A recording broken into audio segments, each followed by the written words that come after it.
this is Dr. H, and I am continuing this series of videos for kind of giving some tips and tricks to people for how to use the Google Classroom, because so many teachers have just all of a sudden been thrust into this situation where they're having to communicate with their students and help them keep their skills up or even teach new things using this platform. So this is going to be a pretty short video, and what I'll talk about here is how to roster your students into your classes. There's a couple ways you can do this, and a lot of you probably have already done it before, but once again, this is sort of my grade school suggestion for grade school teachers to have a separate classroom for each of your separate subjects that you teach. But now, for each one of these, you got to get your students into each one of these classrooms separately.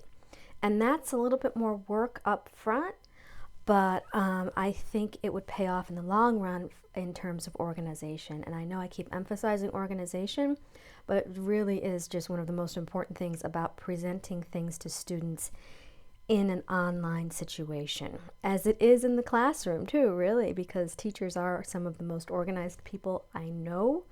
In terms of papers and folders and things like that, but start using those wonderful organizational skills for this kind of an interface. So once again, I'm going to go into the science classroom. And how do you roster your students in here? You give them the code.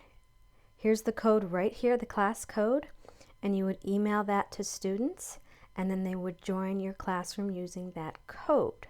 When you join the classroom, that is on your main page when you go to classes, and you click here and you put your code in where you join the class, and that's what your students would do.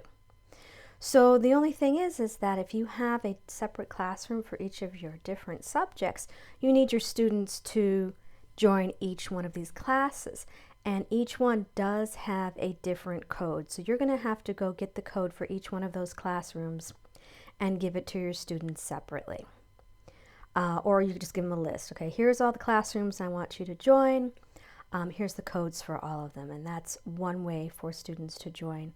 You can also find this code under people once you're in the classroom, and then it's right down here in every classroom, right down there where that little, it's kind of small, that code down there.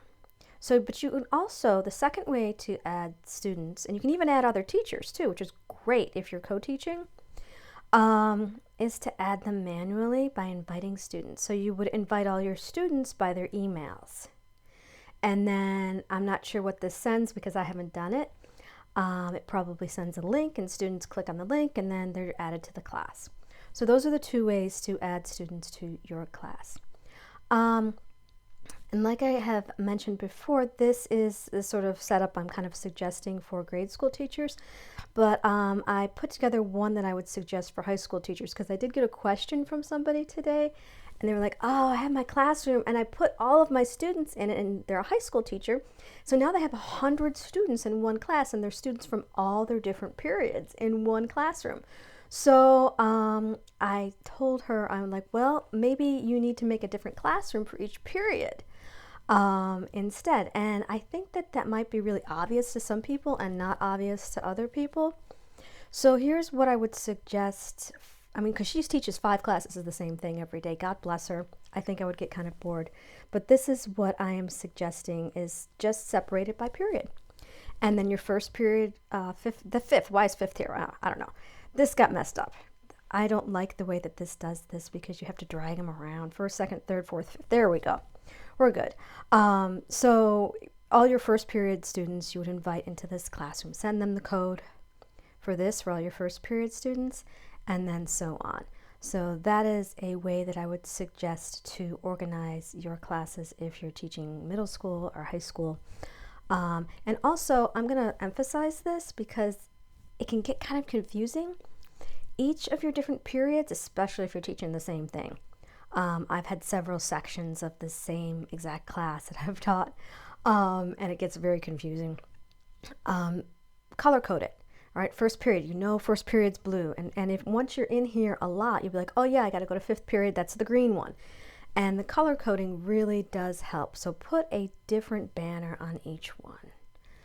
All right, so those are the tips I have for getting your students into the classroom and organizing your students a bit.